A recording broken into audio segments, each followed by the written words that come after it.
This week, throughout the world, we begin the season of creation. It's a very important time in the year when all of us in the world are really asked to think about how do we treat the world. So here in our parish, we have a wonderful committee, Care for the Earth Committee, that's very beautifully led by Sister Margo. And they have done a lot of work in making us aware of our need to care for the earth. So Sister Margo today is going to tell us a little bit more about the season of creation and how we can be better at caring for the earth.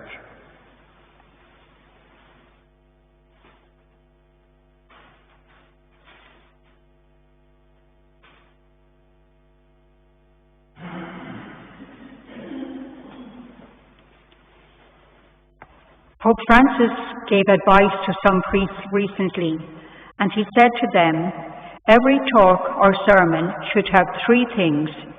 It should be clear, it should be to the point, and it should be short. And that's what I will aim at in this talk. So three things. What is the season of creation, and how did it begin? Why celebrating this season is now more urgent than ever, and is there anything you or I can do? Because there is hope. The season of creation, what is it? We all know very well that this beautiful world in which we live is God's gift to us.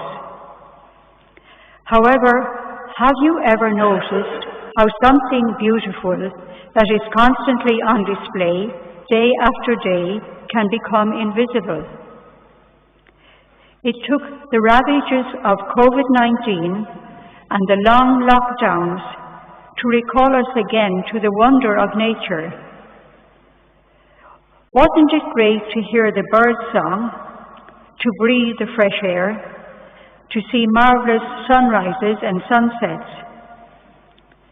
The wonder of creation that had been lost to us in our frantic lives was returning to us.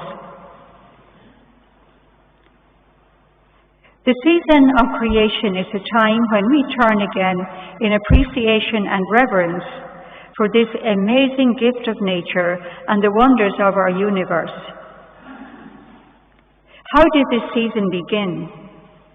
Some decades ago, a group of young people in a state in US began to realize that their local river was rapidly dying. It was poisoning all the creatures and the vegetation. They lobbied for an ending of this pollution, and they organized a celebration of all the beauty that was lost. They called this the season of creation. And so began the first ever season of creation. And every year since then, in more and more countries across the world, the season of creation is celebrated. Communities of faith have been particularly strong in celebrating this season. And this is no surprise, because we have chosen by God to be a community of care and compassion. Pope Francis, in his letter to all peoples called Laudato Si, says that we cannot live our Christian vocation today unless we reclaim again our sense of awe and wonder as a core value in living out our faith. This may come as a surprise or a shock to some of us who have lived from a different sense of the sacred.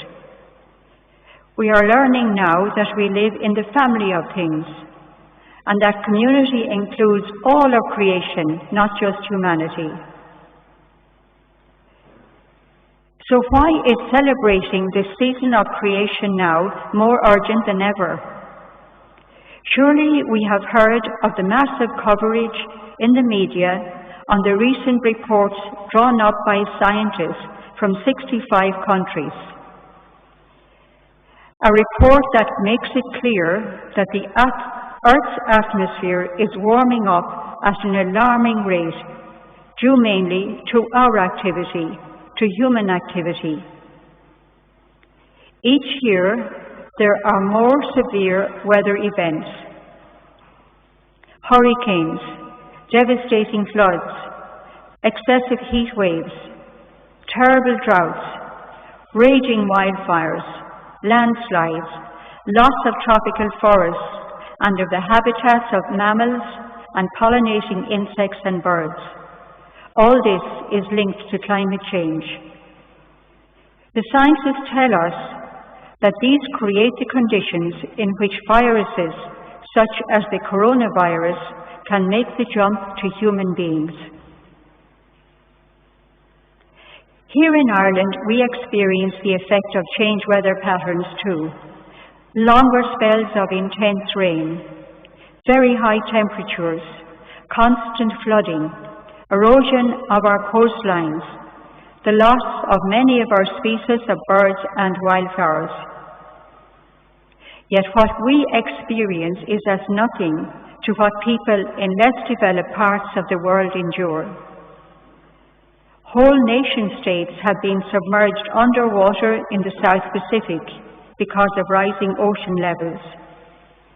Many African nations endure devastating famines.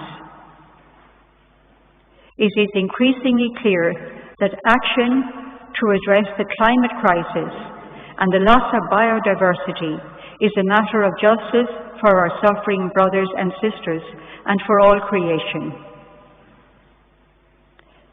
So, can you or I do anything? Charles Dickens' novel, A Tale of Two Cities, begins with the sentence, "It was the best of times, and it was the worst of times." That is true for us today. We know the threats, but we know too some of the actions that we can take. But these actions will challenge our comfort and our lifestyle. Pope Francis says, an awareness of today's ecological crisis must be translated into new habits. We can start with little things we can do in everyday life to cut down on our carbon footprint, since we know carbon emissions are the major source of climate change. For example, we can reduce our energy use by using public transport, setting our washing machine at 30 degrees, turning off lights and IT items when not in use, turn down our thermostat by 1 or 2 degrees, open our fridges as little and as briefly as possible to save energy. And we know the 3 R's: reduce, reuse, recycle. Many of us have been doing these. But if you pick up this brochure on your way out that Father Joe has prepared for us, you will see there are now 5 R's, so you can read them yourselves. A very important thing we need to do is to lobby our politicians. Without our pressure, they cannot withstand the strong lobby groups who will want to leave everything as they are, not change anything or make good decisions. We can become more aware, we can talk to each other, help each other understand the threats. We can join in prayer, and we have here our sacred space with the rainbow colours, because when the first big flood came, God put the bow in the sky and said He would never forsake us. So we can pray together that good decisions will be made. And maybe most important for us here in our parish, we could join our eco-aware parish group. Up to the coming of COVID-19 and the lockdowns, we here in Bronnybrook were working together to become an eco-aware parish. And the good news is that we are that. We have received the 3 awards that give us recognition as an eco-aware parish. And now we want to work together to gain the Gold Award recognition. And for this, we need inspiration and commitment and helping hands. So very soon we will hold a short meeting, and we will invite those of you who would like to join to come to that meeting. The season of creation calls us to consider the compelling question that Pope Francis asks in Laudato Si. What kind of world do we want to leave to those who come after us, to children now growing up? This year, the theme of creation is restoring our common home. It is an especially important year as two key conferences will be held. The first in China in October, where leaders will consider the loss of biodiversity, and the second in Glasgow in November, where leaders will address the climate crisis. And there will be opportunities for all of us to join in campaigns from now to November. For example, the Laudato Si movement have a campaign called Healthy Planet, Healthy People.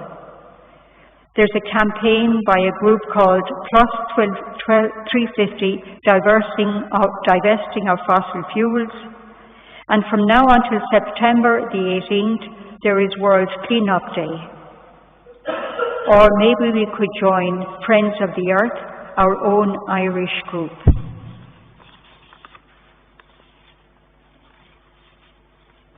Climate change and loss of biodiversity, like COVID-19, are global challenges. So much in our world is threatened. We know this is true. The threats are very real.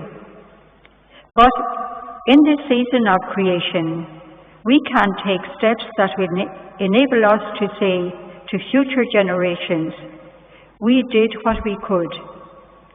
And there is real hope, for together we can work to restore our common home. And so I'd like to end with this prayer from Laudato Si. Creator God, who made our beautiful world, appointed us as his guardians, and gifted us with everything we need.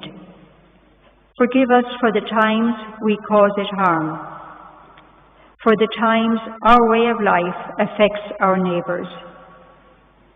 Inspire us to care for the environment, to help rebuild lives and communities, to share in the griefs and anxieties, the joys and hopes of all your people, so that our creation may flourish.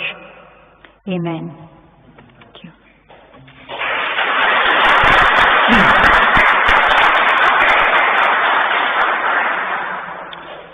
Thank you, Sister Margo, and thank you for the wonderful work that you do in our community in making us all aware of our need to care for the earth.